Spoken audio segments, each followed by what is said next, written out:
Moira, anong pinag-usapan niyo ng pulis na yon? Nasa inyo lang. You were watching me the whole time? Just answer my question. Anong kailangan niya sa'yo? Wala. May tinatanong lang siya. Regarding what?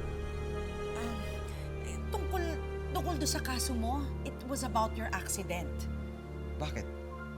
Di ba close na yung kaso na yon? Hindi ko alam. May kino-confirm lang sila eh. Kahit naman magtanong ako, hindi nila ako sinasagot. Yun lang. I don't believe you. Bakit? Kailan ka ba naniwala sa akin? Maraming beses. And I think that's the problem. Masyado ako nagtitiwala sa'yo. Robert, I'm your wife. Natural lang for you to trust me. Besides, I would never do anything to put you in harm's way. I really hope you're not hiding anything from me.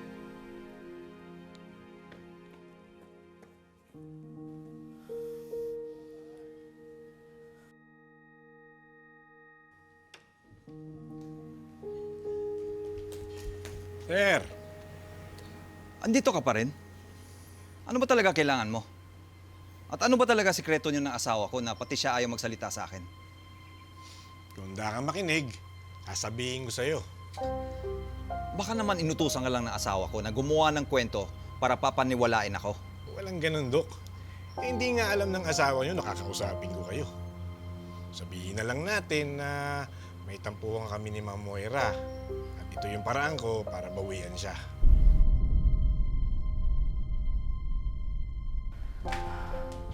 Mom, ano na? Ano sabi ni Dad nung nakita kanya kasama si Baladia? Ang tanong, anong hindi niya sinabi?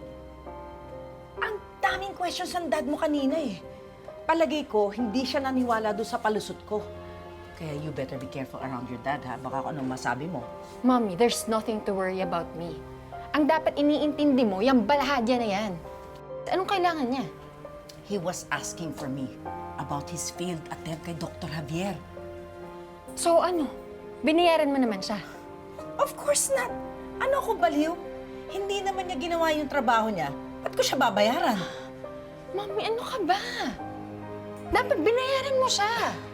Paano kung ilaglag ka niya, ha? Then I'll deny everything. Deny everything? Kahit may ebidensya siya sa'yo? Mommy naman, he's a killer. He can do anything. Hindi ka ba natatakot? Sabi mo, our secrets are safe. But are they really? Or are you risking it all dahil dyan sa pride mo? Sige na nga. Tatawagan ko siya. Para manahimik ka na. Para manahimik na rin siya.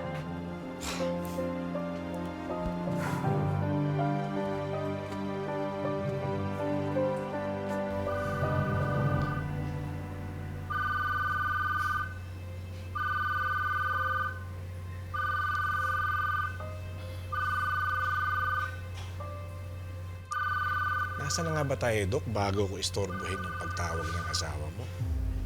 Sumasagot? Hindi nga sumasagot eh. I'll call him again. Ano na? Hindi sumasagot. Paano yan? You were about to tell me kung bakit kayo magkakilala ng asawa ko. Ang lagay, Dok,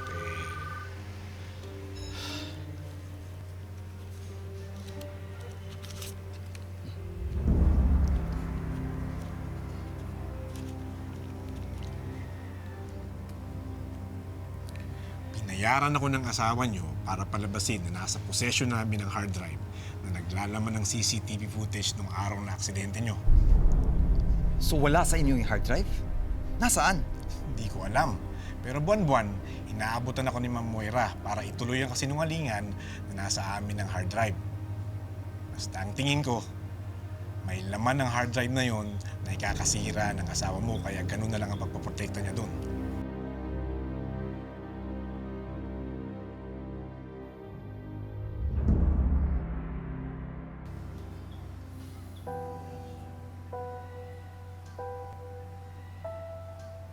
I told you, our secrets are safe.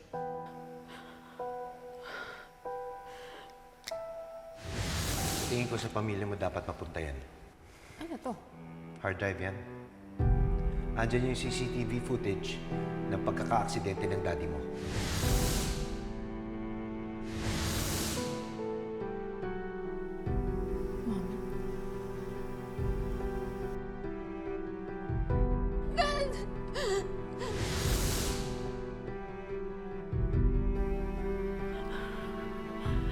I really hope our secrets are safe.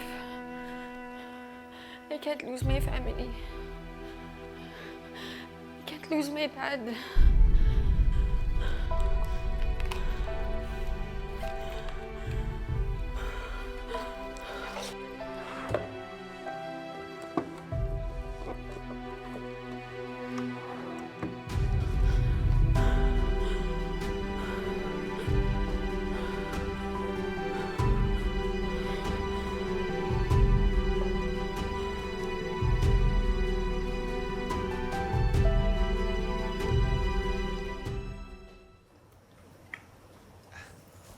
Lynette, Annalyn, Chang.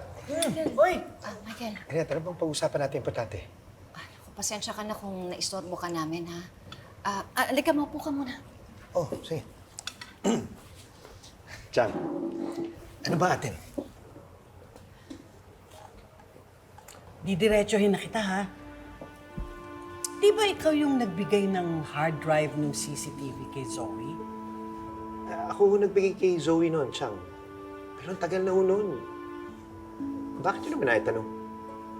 Makakakuha sana kami ng ebidensya laban kay Moira, kaso naloko kami. Kaya, naisip namin yung hard drive ng CCTV. Baka kasi may kopya ka. Wala eh. I mean, kung meron din naman akong kopya, bakit ko na may tatago? Tito Michael, hindi niyo po pinanood yung CCTV footage? Hindi, anak. During that time, talagang gusto ko lang ibigay kay Zoe, tapos, ayun, siya na, bahala. Maybe pagkatapos nun, doon niya ibinigay sa mga pulis yung hard drive. Teka! What if lang, ha? Hindi binigay ni Zoe yung hard drive sa mga pulis. Lola, paano lang po mangyayari yun? Di ba nga po, nung nagtanong po tayo sa presinto, sabi po nila, binigay na po ni Zoe sa kanila. Hindi lang po natin pwedeng makita kasi ongoing pa po yung case. Teka, what if kasabwat nila Zoe yung mga pulis?